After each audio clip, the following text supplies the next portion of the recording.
Welcome to the new Camtasia Studio. We encourage you to watch and play with this Getting Started project video to learn some of the most important concepts of using the editor.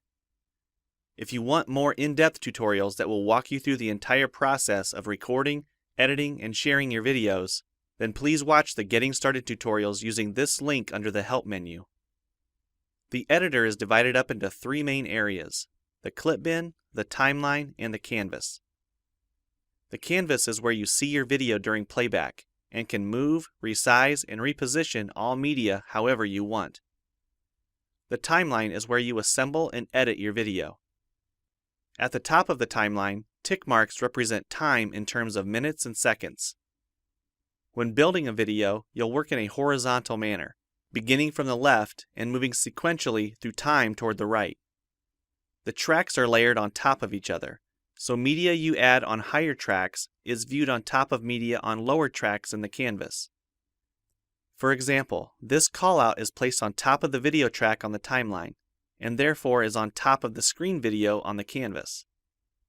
If I drag the video track on top of the callout on the timeline, the callout is now hidden behind the video on the canvas. Use the zoom slider to magnify the view of the timeline. This is very helpful when making precise cuts and selections, like removing ums in your audio. New media can be dragged and dropped on an existing track, or a new track is automatically created when media is dropped at this location at the top of the timeline. To change the position of a clip on the timeline, just drag it. To change the duration of a clip, drag the edges in either direction. An important part of the timeline is the playhead. To view your video, click play. Notice how the video and the timeline's playhead stay in sync. Click anywhere along the timeline and the playhead moves to that point.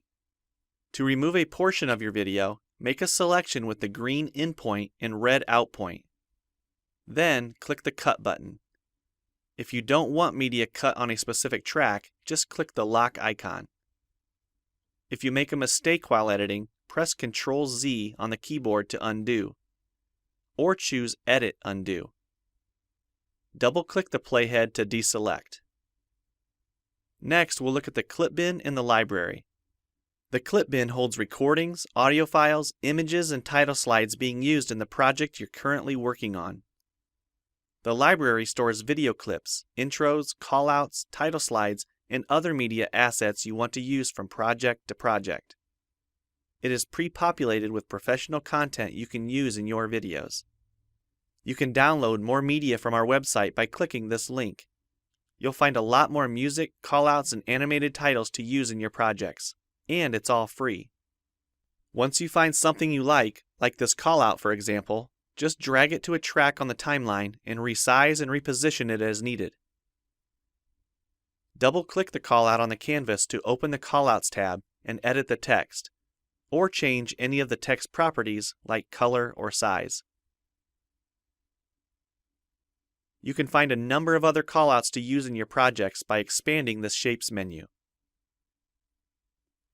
You've probably noticed the video zooming in and out at times, for example here when it's zooming into the timeline.